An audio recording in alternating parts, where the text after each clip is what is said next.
audience a question here. How many of you feel that sex offenders, that you have the right to know if a sex offender is moving into your neighborhood, and we should have laws that give you that right? Raise your hands for me.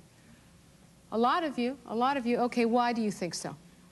Simply because I would like to know if there's one living next door to me. I have 2 teenage girls now, they are, and I'm a single parent. I work, and I'd like to know if my kids are affiliated with that type of individual. Okay, you had a comment for Wilfred. Yeah, my comment was, I'm unsure that I'm a single parent and any other parent or anybody that has children would gladly pay to have your ad put in the paper for you if you couldn't raise the money, or if any other offender could not raise that money, we would certainly pay for it.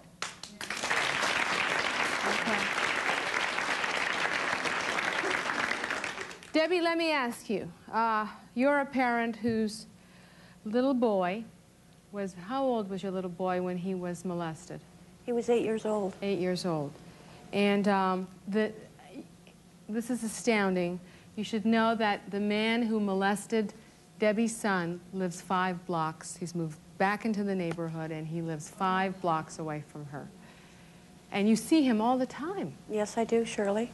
And your little boy sees him all the time. Yes, he does. And your husband? And my husband. You know, what's that like for you, Debbie? It's very hard. There's a lot of anger, but I do know where he lives. And because I know where he lives, I can keep an eye on him and watch for him to be not with other children, so they won't have to live through what my son had to live through. Do other people in the neighborhood know that he's a sex offender? No, they don't. Why is that? Aren't you allowed to tell them? No, I'm not. Why not? Well, it would be considered harassment. When it went through the legal system and he done his time, I am not supposed to bother him, and he is not supposed to bother me or my family. What do you think about this law, the one that they passed in the state of Louisiana? I want it here. We need it here. The police cannot watch these people 24 hours a day. And from my community, I know they don't. These people get out, they do their little bit of time, but no one is watching to see if they're with children. How much time did the man who molested your son get? He got 66 days for molesting 3 little boys. He spent a quarter of that time, and he put in for early release, and he got it. Hi, my question's for the lawyer. I'd like to know if you don't think it's appropriate to have the names and everything in the paper, what your suggestion is, because this happened in my apartment building, a repeat offender, and no one knew. He was part of the family committee. We lived right across the street from a public school. It's all family in there. He was part of, like I said, the family committee. He participated in everything. He was a paper boy until this happened, you know, and now he's in jail for 2 years. Karen?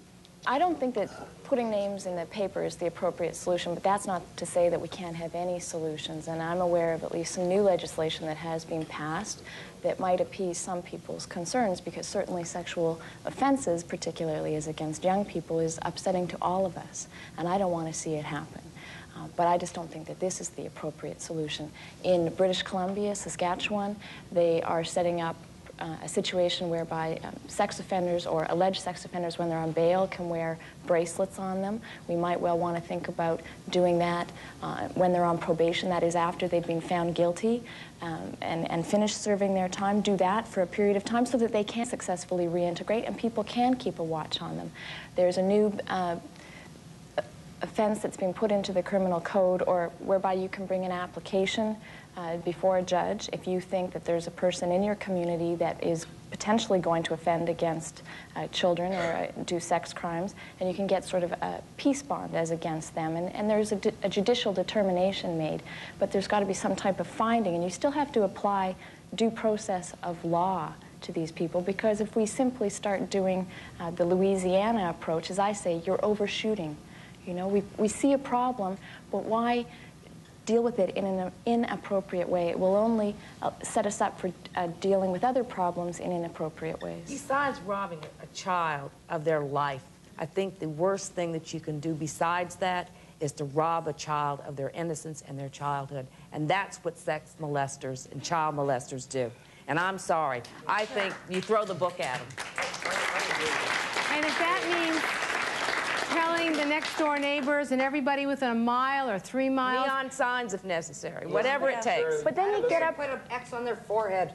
you end up getting the guy's house torched in Seattle. You know, that's vigilante justice. Where does that take us? All We right. have to protect our children. Listen, you can figure out how to get a human being in a test tube.